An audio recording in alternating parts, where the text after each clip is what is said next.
What's going down, folks? It's your boy C23 back on the sticks once again with another Madden 17 franchise video for you guys. And before we hop into the gameplay, I wanted to take a look around the league and see what the world is talking about. A lot of it appears to be old news, still talking about the wild card matchups, and a lot of these guys are talking about the matchups as if they haven't happened yet.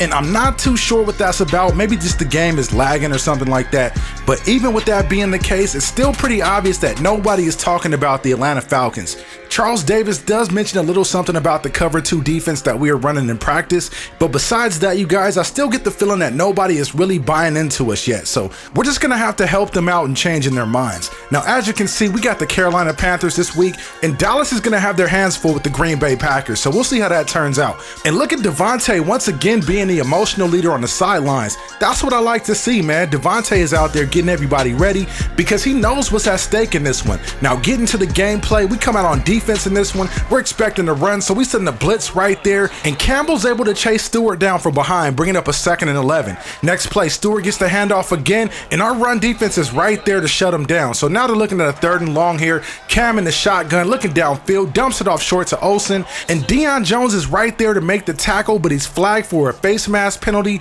so Carolina gets to keep their drive alive. On 1st and 10, the handoff goes to Stewart, and he only picks up about 3 or 4 on the play. Next play, 2nd and 6, Cam dropping back, firing the pass over to the sidelines. Benjamin makes the catch and picks up the 1st down. 1st and 10 now, Cam in the pistol going play action, looking downfield, has a man wide open. Greg Olsen makes the catch and walks in untouched. What a blown coverage. But check this out, you guys. Greg Olsen is clutching that right knee, and that is not a good sign for the Panthers offense in this one, folks. So in our first offensive possession, we're looking to come out and respond to the Panthers score right there, but the handoff to Freeman only goes for a short gain. The next play on 2nd and 7 is the exact same thing. We end up getting bottled up in that one. So the next play on 3rd and 8, Matt Ryan tries to get it over to Sanu on a slant, and he cannot bring it in. So we end up punting the ball and giving it right back to Carolina, and like clockwork, they go right back to the ground attack, but we're all over it. 2nd and 7 now. They hand off to Stewart again, but Rashid is right there to make the stop on the play, forcing the 3rd and 4. Cam in the gun has all kinds of time in the pocket, dumps it off short to the back, and he ends up picking up the 1st down. So just when we had a shot at getting off the field there, they end up converting on the play, bringing up a 1st down. They try to go back to the ground game, but once again, we are all over it, forcing the 2nd and 11. They hand the ball off to Stewart, and he ends up picking up about 8 on that play right there, bringing up a 3rd and 3. Cam in the gun, throwing it up top. Look at the nice touch he put on that pass right there. That was a pretty nice completion to pick up the 1st down. Next play, Stewart getting the handoff again. There is no running room whatsoever. One thing that's been pretty consistent so far in this one is there are no running lanes for the backs to get through up the middle. We've done a pretty nice job at plugging up all those holes. So now it's a 3rd and 8 situation after the nice play by Campbell. Cam is in the gun, dropping back, looking downfield, and he gets sacked by Collins.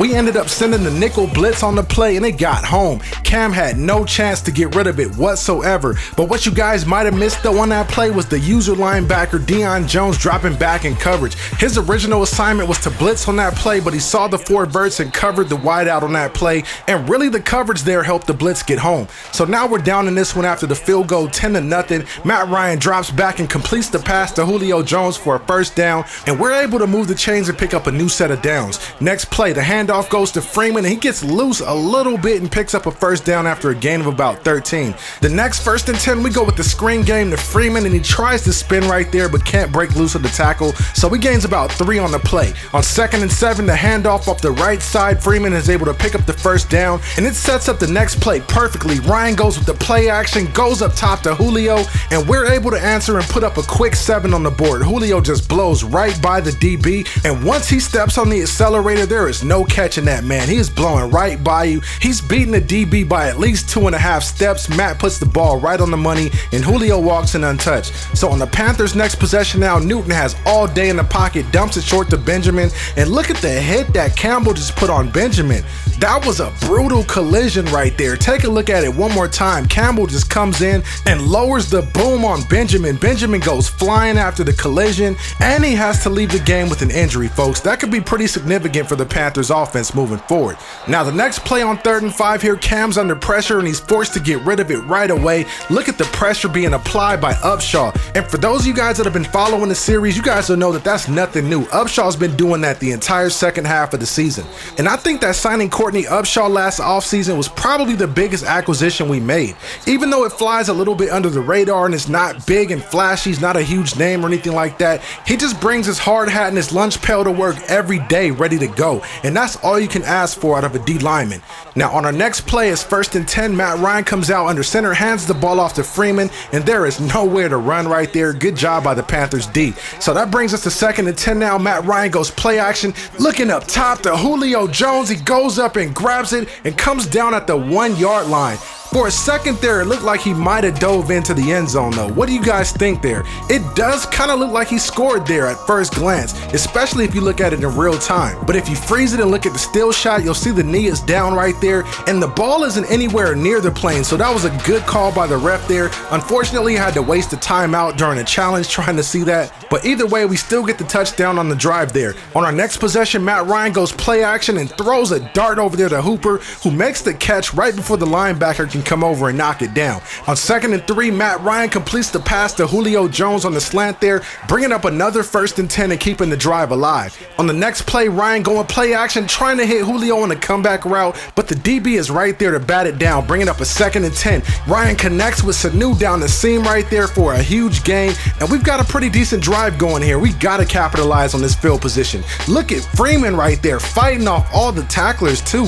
That was a nice play to fight for extra yardage. So on 2nd and short, we complete the pass there to Hooper to pick up the 1st down, and we've got to get points here, setting up from the 6-yard line. Ryan dropping back, firing the pass into Mohamed Sanu, and what an adjustment by Sanu on the play right there.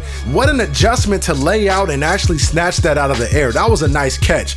Now, before we continue this video, I want to take a quick second to show you guys this because it seems to come up just about every video I upload. You guys can see it for yourself right here in the game. This is the difficulty that I'm playing on, and hopefully this will be the last time that I have to address this in a video. If it ever comes up again in a comment, what I'm going to do is just click the thumbs up and acknowledge that I did read your comment, but I'm not going to reply to it. Now, getting back to the gameplay, here is the 3rd quarter. Devontae gets the handoff and almost breaks loose. He ends up getting tackled after a gain of 12. The next play, Devontae's got nowhere to run. The Panthers defense is all over it. Bringing up a 2nd and 10, a quick slant to Sanu ends up picking up a 1st down, and we come out and go back to the ground game, but unfortunately Coleman can't get anywhere with that one, so it brings up a 2nd and 10. Ryan taking the snap under center, firing to Sanu across the middle there. He ends up picking up 8 on the play, bringing up a 3rd and 2, and Kuechly shuts the next play down before it even gets started. So we're forced to settle for a long field goal try, and it is way short and to the right, so the kick is no good. The Panthers end up taking over on downs,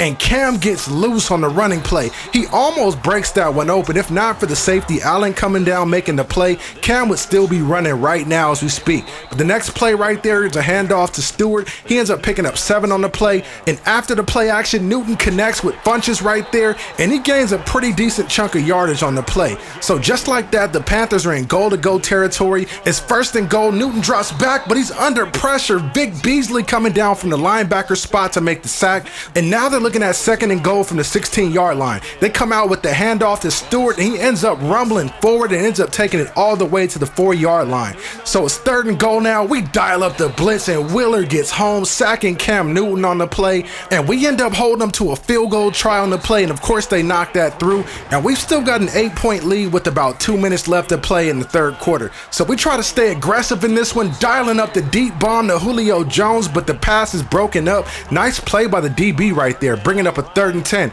Ryan connecting with Julio Jones, picking up the 1st down, moving us up to the 41-yard line. 1st and 10. We're trying to go with the ground game. Coleman gets a couple of blocks, but can't shake free of the last defender right there. I think that was Davis on the tackle. So now we're set up with the 1st and 10 from the 38-yard line. Tammy's in motion, trying to get a blocking advantage in the run game, handing the ball off to Freeman. He has a hole, and he turns on the afterburners, taking it all the way to the house and diving in for the touchdown right there at the end, and the ref is blocking the celebration. There we go. Get out the way and let that man celebrate. Look at Freeman accelerate through that hole. Look at the blocking downfield by the tight end too. And once Freeman hits that speed boost, it's really hard to catch that man. So getting back on defense, leading 28-13, Cam Newton dumps it off to Stewart right there, and he ends up picking up 5 on the play. 2nd down now. Again, going to the sideline, connected with Dixon on the play, but check out what happens on the play. Can you believe this? Once again, Keanu Neal goes down with an injury. After missing the last 4 games of the regular season, he came back just in time for the playoffs to get hurt again. I'm really hoping that he doesn't become injury prone, and that's something that we have to worry about because Keanu's a major piece of our defense. So after Neal goes down, the Panthers march downfield and punch it in right there with the run by Stewart. So that cuts our lead to 8. We're going to have to come out here and pound the rock a little bit to see if we can milk some time off of this clock. And after a few runs on this drive here, we were able to do that, taking the clock all the way down to the 2-minute mark. And again, we missed a long field goal try after the drive stalls out. And it's not Bryant's fault missing the field goals. The wind is just going crazy. It's going 12 miles an hour one direction, 14 miles an hour another direction, so it's not his fault. So on 3rd and 5 here on the next drive defensively, Cam is under pressure and he's forced to get rid of it, throwing the ball out of bounds, and the pressure is applied by Courtney Upshaw, and he is the lone reason why we were able to get off the field that drive. I don't know what else can be said about Courtney. He's just been a monster for us since we kicked him over to defensive end. And that is your ball game. We end up taking this one 28-20 in the divisional round of the playoffs. The Panthers owned us during the regular season, but we got the last laugh in the NFL playoffs. And to be honest with you guys, I wouldn't have it any other way. It feels kind of good having our revenge the way that we did in this one. But anyways, folks, I'm up against it. I hope you guys enjoyed the video. Don't forget to like, share, comment, and subscribe. I'm signing off, and I'll see you in the next one.